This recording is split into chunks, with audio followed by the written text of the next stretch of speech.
Hello, അപ്പോൾ ഇന്ന് നമ്മുടെ സ്റ്റിച്ചിങ് ജേണി പാർട്ട് 2 ആണേ. അപ്പോൾ പാർട്ട് 1 ഞാൻ പറഞ്ഞിരുന്നല്ലോ, ഞാൻ 8ാം ക്ലാസ്സിൽ പഠിക്കുമ്പോൾ ആദ്യമായിട്ട് ഒരു പഴയ ടോപ്പ് സ്റ്റിച്ച് ചെയ്താണ് എൻ്റെ സ്റ്റിച്ചിങ് ജേണി സ്റ്റാർട്ട് ചെയ്തത്. അത് കഴിഞ്ഞ ശേഷം പിന്നെ തയ്ച്ചിട്ടൊന്നും ഉണ്ടായിരുന്നില്ല. പിന്നെ 10ാം ക്ലാസ് നമ്മുടെ എക്സാം കഴിഞ്ഞിട്ട് അവധിക്ക് നിൽക്കുമല്ലോ. അപ്പോൾ ആ ഒരു സമയത്തൊക്കെ 10ാം ക്ലാസ് കഴിഞ്ഞ് എല്ലാ പെൺകുട്ടികളെയും തയ്യൽ പഠിപ്പിക്കാൻ വിടുന്നൊരു ടൈമായിരുന്നു കേട്ടോ. അപ്പോൾ എന്നെയും അതുപോലെ തയ്യൽ പഠിപ്പിക്കാൻ വിട്ടിട്ടുണ്ടായിരുന്നു.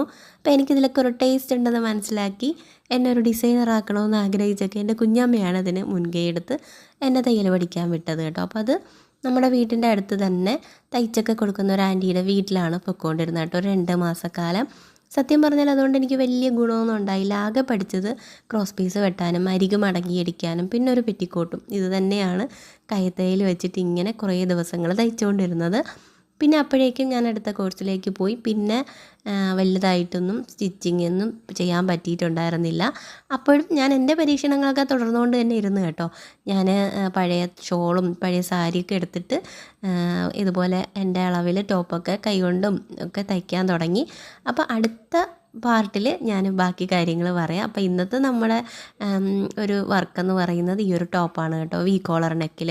അപ്പോൾ ഇതൊരു ക്യാമറ മാറ്റുമ്പോൾ വേറൊരു കളറാണ്, അതാണ് ഞാൻ കൈവച്ച് എങ്ങനെ നോക്കിയത്. ശരിക്കും നല്ലൊരു പിസ്ത ഗ്രീൻ കളറായിരുന്നു കേട്ടോ.